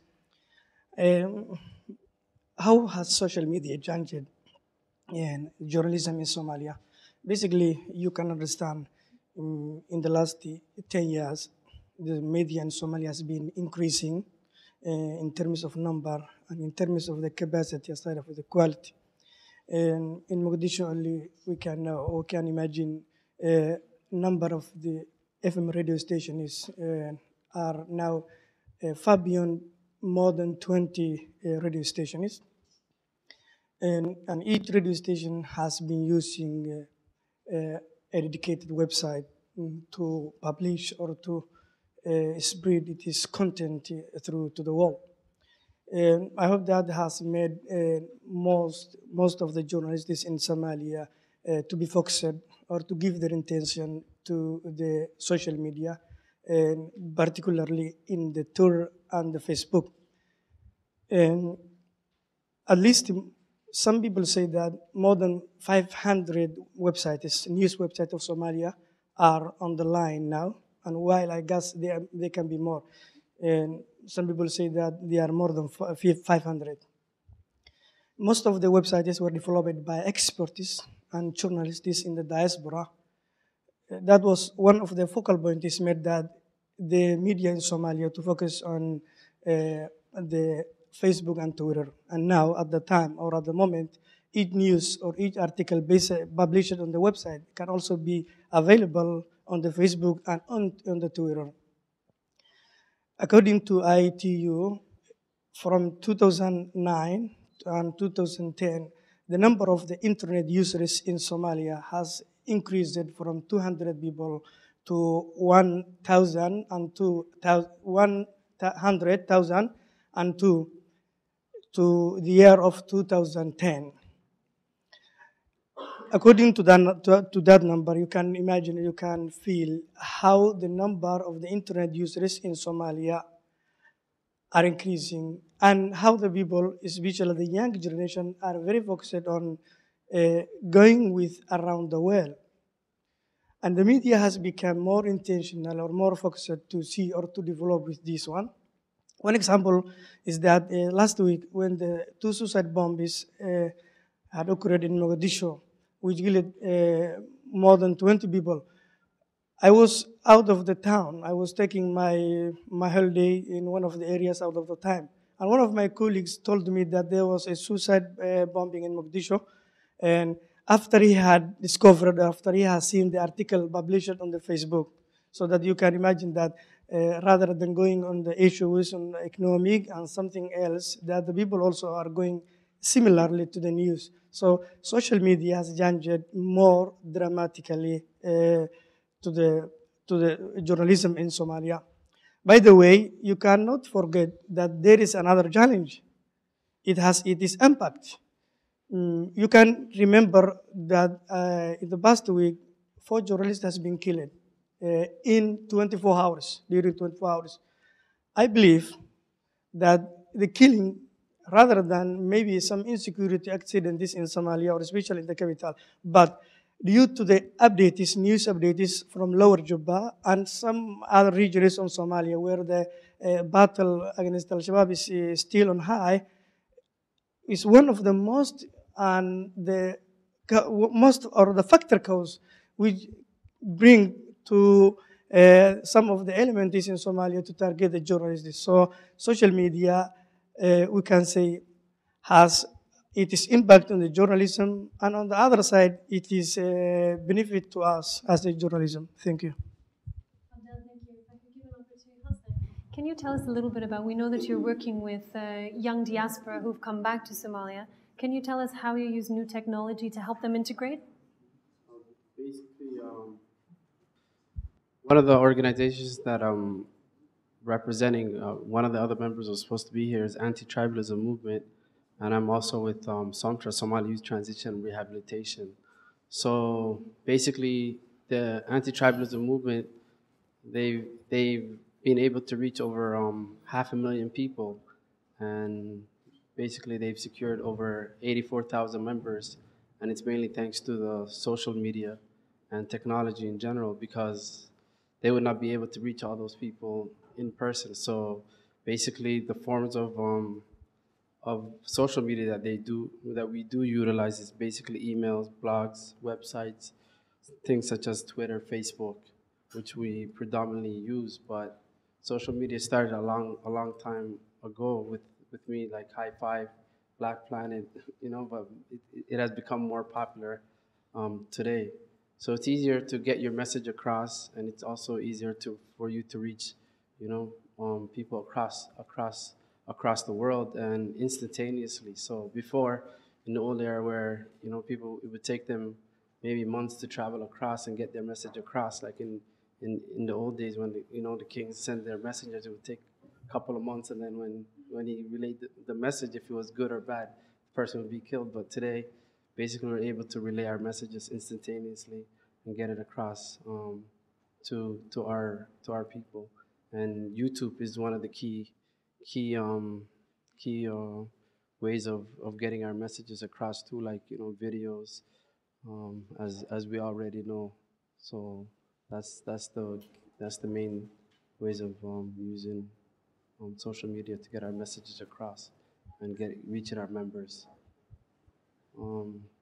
I wonder if you want to tell us a little bit about the kind of issues that these young people are facing. Okay, well, with respect to SOMTRA, Somali Youth Transition and Rehabilitation, I myself have been gone and living in Canada for 22 years, so I felt personally that I was Somali enough, or I knew enough about my language and my culture. But coming here, I've noticed that there's a lot of things a lot of support that I did not have or that I needed over here. So those were the main reasons that I wanted to start the Somali Transition and Rehabilitation.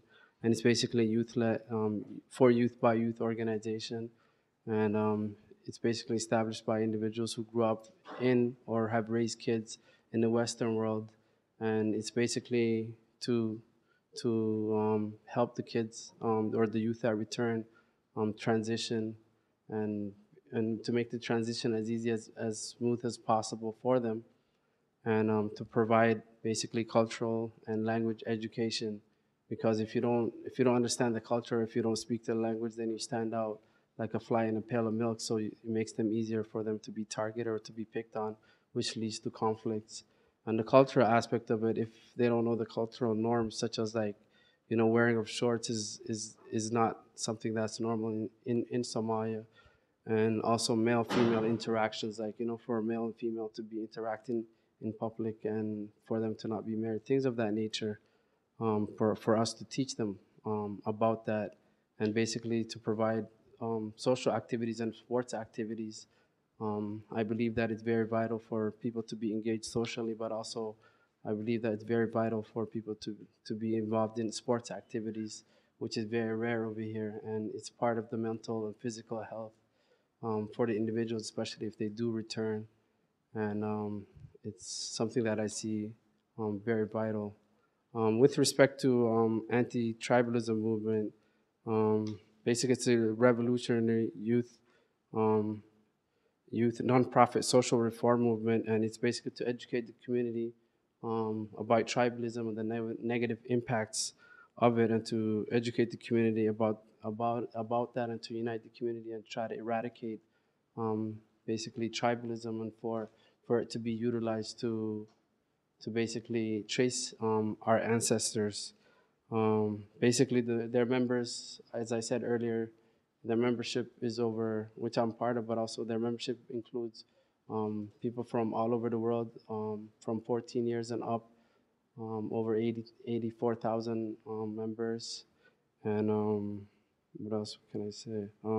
Basically, they've been awarded last year the Peace-Oriented Youth Organization of the Year by the UN and United Peace Organization. And they're working on establishing a Somali Youth Parliament to get the voice of the youth to the politicians, and also establishing Somali National Youth Center where the youth can gather and basically talk about their issues, but also a place where they can have a drop-in and also talk about their issues and volunteer or anything that pertains to youth overall. So that's what the two organizations are about that I'm here to speak on behalf of.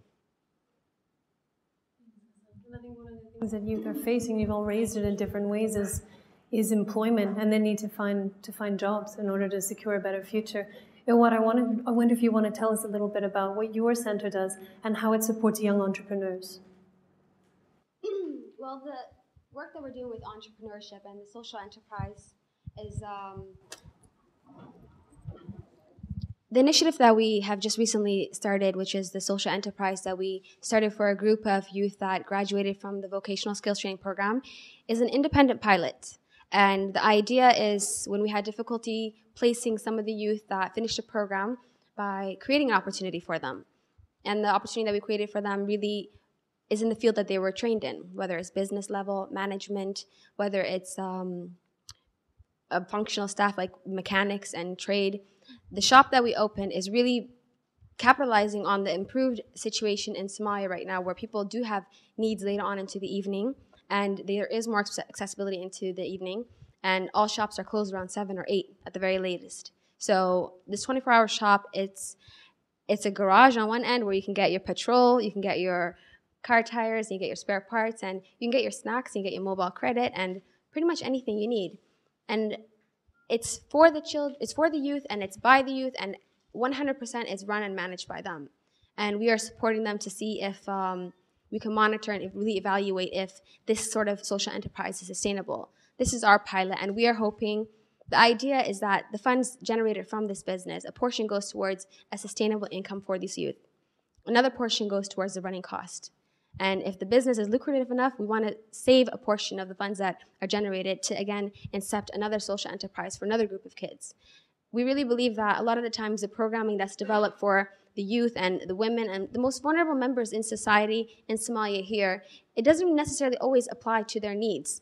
And after doing assessments and studies and figuring out what exactly they feel could change their lives, this is an opportunity they requested. And we're seeing if this is possible, if what they feel they need, if we oblige and try to support them, if it will contribute to their change.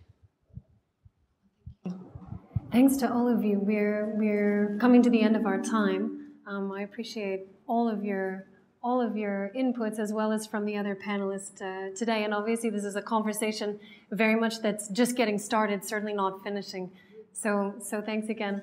I want to thank all the panelists.